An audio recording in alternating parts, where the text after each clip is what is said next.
Let's face it, none of us looks forward to visiting the dentist. People with disabilities and their caregivers have another kind of dental problem, finding one who will treat them. Many of those who do are graduates of a University of Toronto clinic celebrating its 25th anniversary. Hi Bryce, how are you doing today? Good. Are you going to come back and show me your teeth today? Can you come back and we'll take a look again? You've done such a good job. It's going to come right in here. This is a very unusual day for Bryce Bishop. I'm just going to give you a pair of sunglasses to put on. Check your eyes for the light. Perfect. He's 34 years old. This is the first dental care he's had since he was 8. His mom Ingrid took him to several dentists, but no one wanted to treat Bryce. And you're stuck. You say to yourself, well, what do you do? Nobody wants you. You know, I mean, it's an awful feeling, really. 6 months ago, Bryce's teeth started to ache, and someone told his family to try Dr. Moore. So if I had a cold, you wouldn't catch it, all right? So it just looks a little bit funny. How's that, okay? Okay. She said, yes. She says, I'll take care of it. Perfect work. Now I'll stop it right about there. How's that? Is that okay for you? And Bryce is a joy.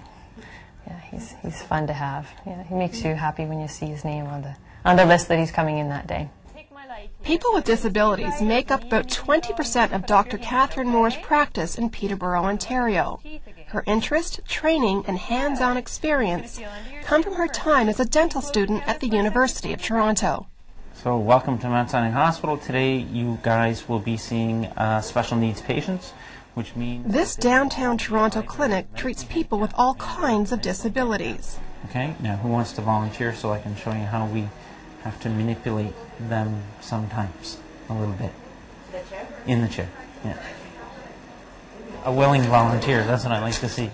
Now, gloves, everything that you're going to need is already in the room, and you will find we have 2 large rooms. This is one of the large rooms. Often what you're going to have to do and what you want... KATHRYN Moore did several mandatory rotations here, as well as her internship in the mid-'80s. And then you put it in between the teeth on one All side. U of T dental students rotate through the Mount Sinai Clinic 6 times before they graduate. This is Lisa Gobert's first time. That's okay. So did they use a Cavitron last time or did they not? It doesn't. No, they did not use the Cavitron last time. Okay. I'm just going to take a look in your mouth. Is that okay? Right. Ian Gill is a regular at the clinic. His mom Edna brings him. She appreciates the patience of the caregivers. You're doing great. Yeah. You don't like the taste of my gloves? No. Put your head back. He doesn't like people messing around with him.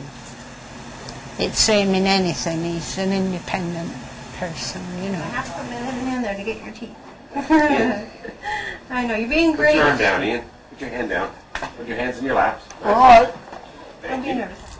Dr. Norman Levine founded the clinic 25 years ago. Now retired, he taught dentistry at the University of Toronto. In the 70s, he did several studies into dental care for people with disabilities. We realized that there were certain areas that it was impossible for the people with disability living in a community to receive service. The Mount Sinai Clinic was a response to that. It had 2 goals: to provide treatment for people with disabilities and to teach students so they would feel comfortable treating people with disabilities in the future. The idea was to educate undergraduate dental students, not make them specialists, not make them experts, but at least sensitize them to this population and their needs. Okay, Maria, we're just going to brush your teeth, okay? Oh, look at the toothbrush. Wow, wow. Let's brush your teeth. Tuck it. Open. Don't bite. So we can look at your teeth today? Yeah. Are they hurting you at all? No, it didn't hurt at all. Doing great. Dr. Michael Siegel was a student here 23 years ago. Now he runs the clinic, the only one in Canada to teach dental students and treat patients with disabilities all year round. Good. If one believes that a person with disabilities has the rights to the same treatments that's available to the general population, then we have to have some place for these individuals to go. Okay, honey. Oh, you're doing fine. This is good. Good girl. And I'm going to give you a present, remember? A cute present. You open your mouth. Open your mouth. There's a fear element, I think, in these guys. Is that, like, not knowing like what they're going to do, poking around with my mouth. So these guys, being used to our population, they know what to do. Can you give me a big smile? All right, I'm going to open up. Okay. You got strong muscles here. Yep. You got strong lips. It's different than the other patients because you have to learn how to handle them really, and if they won't sit still, it's really hard to work on them. So it's just an experience I guess you have to learn. Alberta Kutu'u is on her second rotation here. So you just stay calm and talk to them as much as you can.